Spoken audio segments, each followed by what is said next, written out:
وصفتي معاكم النهارده هي الطحينه بابسط الطرق.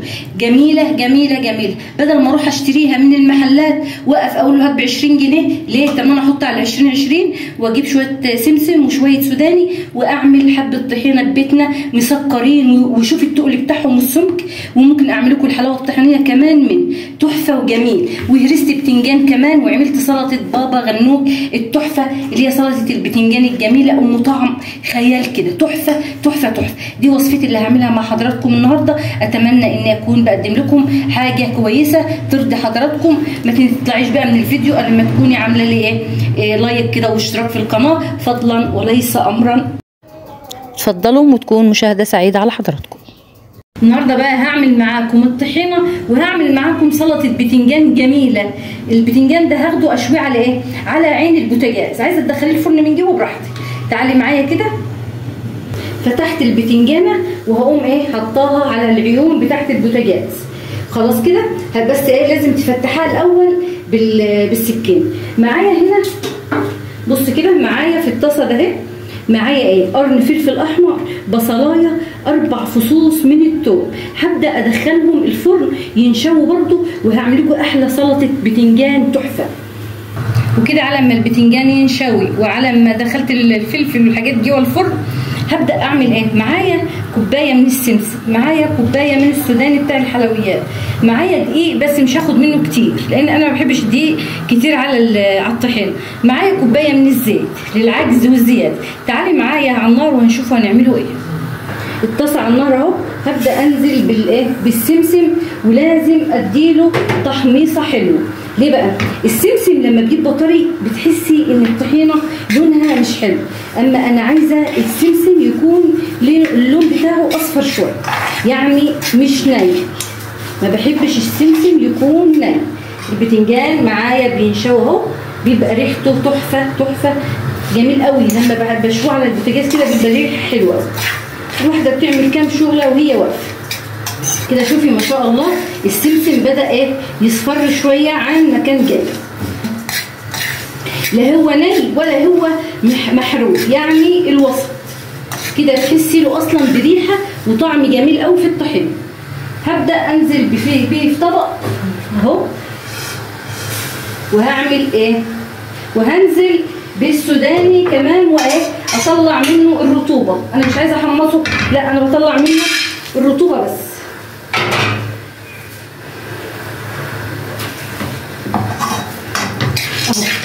طاسه سخنه وهو هيتحمص معايا على طول.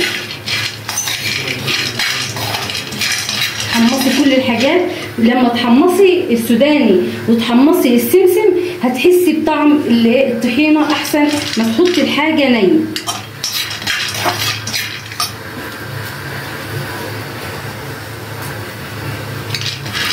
كده خلاص السوداني بدا يتحمص تحميصه حلوه ما شاء الله، عشان حتى ما تيجي تضربيه في الكبه ما يليطش في البتاع، لا يطلع متحمص معاكي حلو. شوفي اسمعي كده الصوت، انا عايزه الصوت ده ما يبقاش ناي. خلاص تعالي بقى معايا على الكبه كده. بعد ما حمصت كل حاجه اهوت، هبدا في كبه الخلاط، ومعايا الخلاط. في الكبه الاول هبدا انزل سمسم والسوداني اهو. انا بقى هبدا انزلهم على بعض كده. خلاص عادي كده اهو. وتبداي بقى تقلبي وتعملي بقى الكميه ديت في الكبه اهو. هي كبه صغيره اهي على قد يعني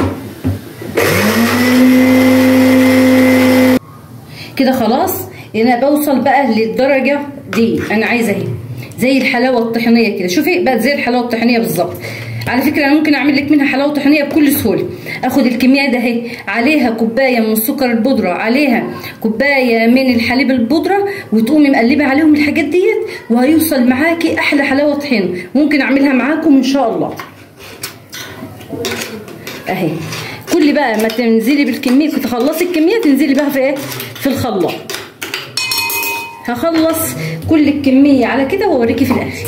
وكده خلاص كل الكميه اهي ما شاء الله ضربتها في الكبه بتاعت الخلاط الصغيره ليه نروحوا نشتروها بمبالغ؟ طب ما احنا نعملوها بإيدنا باقل التكاليف.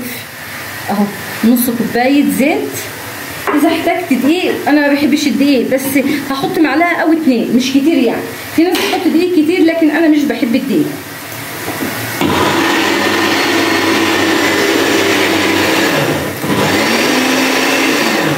كل لما تلاقيها تقيله تنزلي بايه شويه من الزيت اهو.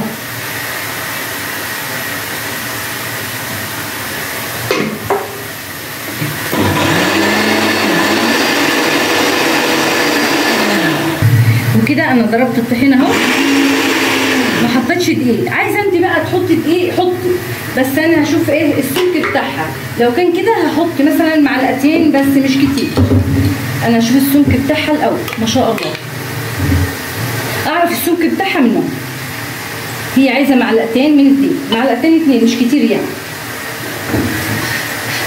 ادي معلقه وادي كمان معلقه، يعني كده معلقتين. وانا محمصه الدقيق برضه. هضربها بقى كمان ضربه وكده الطحينه معايا خلصت بكل سهوله.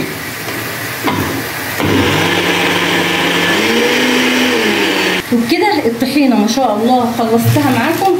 هنزل بمعلقه الا ربع يعني نص معلقه اهي سكر، نص معلقه مش كتير خالص يعني، وزيهم ملح او اقل كمان اهو. يبقى كده نص معلقه ملح ونص معلقه سكر، وكده يبقى ايه خلصت الطحينه بتاعتي ما شاء الله. انا كده بضرب بس الملح والسكر، هي كده خلصانه اهي. كده خلصت وصفتي النهارده. هعمل بقى معاكم البتنجان باسهل طريقه، احلى طبق بتنجان.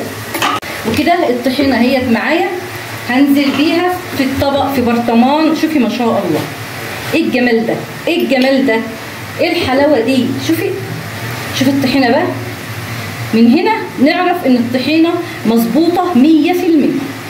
كده انا كده ايه ما شاء الله عليها. يعني لما تروحي تشتريها من المحلات بالشيء الفلاني، وانا ليه اروح اشتري من بره؟ طب ما انا بتمن سمسم وتمن سوداني ومعلقتين 2 دقيق وحبه ملح وحبه سكر، عملت احلى طحينه في بيتي. شوفي بقى الجمال ما شاء الله. ولو عايزه بقى تكتري الكميه هاتي ربع وربع. دي الطحينه اللي انا عاملاها معاكم بابسط الطرق، سهله وبسيطه وخفيفه. تعالى اما اكمل بقيه الوصفه معايا. كده خلصت وصفه الطحينه الجميله اهي ما شاء الله. ما شاء الله على الطحينه، طعمه ولون. وادي البتنجان اللي انا شوياه مع حضراتكم، حطيته في كيسه، طلعته من على عين البوتاجاز في كيسه على طول عشان ايه يطرى معايا كده ويبقى جميل. شوفي بقى بيطرى معايا ازاي، يسهل لك التقشير بكل سهوله. وهنا شاويه معايا شويت هنا فلفل احمر جميل في الفرن ريحته تحفه، وادي بصلايه مشويه، وادي الثوم شويه برده بس تقشريه بس كده اهو، ريحته تحفه كده ما شاء الله. هتقشريه بس وتقومي ايه نازله بيها كده. شوفي شمي بقى ريحه تحفه، ريحه الثوم مع البتنجان جميله اهو. كده خلاص هبدا بقى ايه اقشر البتنجان وهرسه معاكم بالطحينه التحفه دي. شوي الفلفل مع البتنجان مع الثوم حاجه خطيره كده. سكينه كده اهي وتقومي ايه قطعه كده ما شاء الله. شوفي ساهل لما قشرته وحطيته في الكيسه بيطرى معايا كده اهو. فتقومي نازله بيه في الطبق كده، مش عايزه فيه قشر خالص اهو. واقشر التانيين برضو اهو. احلى طريقه تطلعيه من الفرن او من البوتاجاز في الكيس، بيبقى يسهل لك الدنيا بقى كده. بعد ما قشرت البتنجان خالص والفلفل، قشرت البتنجان والفلفل والبصل والثوم، هتقومي بقى بايه بتقطري الكوبايه بمعلقه اي حاجه. وكده بعد ما هرست البتنجان مع الفلفل مع البصل مع الثوم هرس ايه جامد. الفلفل يكون احمر مديله لون تحفه. انزل بقى بعود خضره حلو جميل كده، عصره ليمونه، احلى طبق بتنجان هتاكليه. جمال كده جمال. وايه كمان حبه الدقه بقى الحلوين اللي كانت امي وامكم بتعملها زمان. دقه كده بقى، كمون على توم على ملح على شطه، جمال. وشويه كمون كمان برضو عشان تحلي البتنجان. وايه حبه الطحينه اللي هيخلوا البتنجان بتاعنا بقى خيال اهو. ايه رايكم بقى في الجمال ده؟ جمال.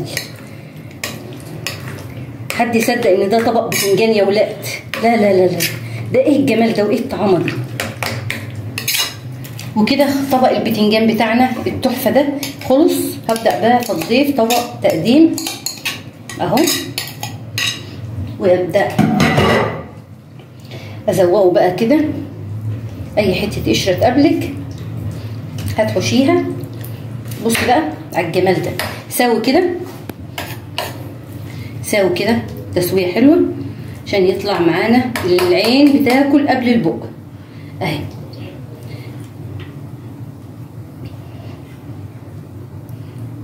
ما شاء الله. عصرة الليمونه الجميله كمان برضو اهو، عصرة ليمون، حبة الطحينة تحفة، حبة الزيت صغيرين مش كتير يعني.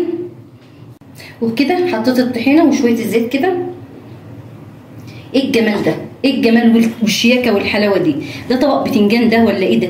شوفي بقى الطعامه، شوفي الجمال بتاع البتنجان. ودي بكده اكون خلصت وصفه البتنجان وعملت الطحينه معاكم الجميله. اكون خلصت وصفه البتنجان الجميله اللي عملته بدقه تحفه كده مع الثوم مع الفلفل الاحمر مع البصل المشوي جميله. والطحينه التحفه، شوفي الطحينه وسمكها، اللي بالمعلقه كده اعرفي ان سمك الطحينه كده 100%.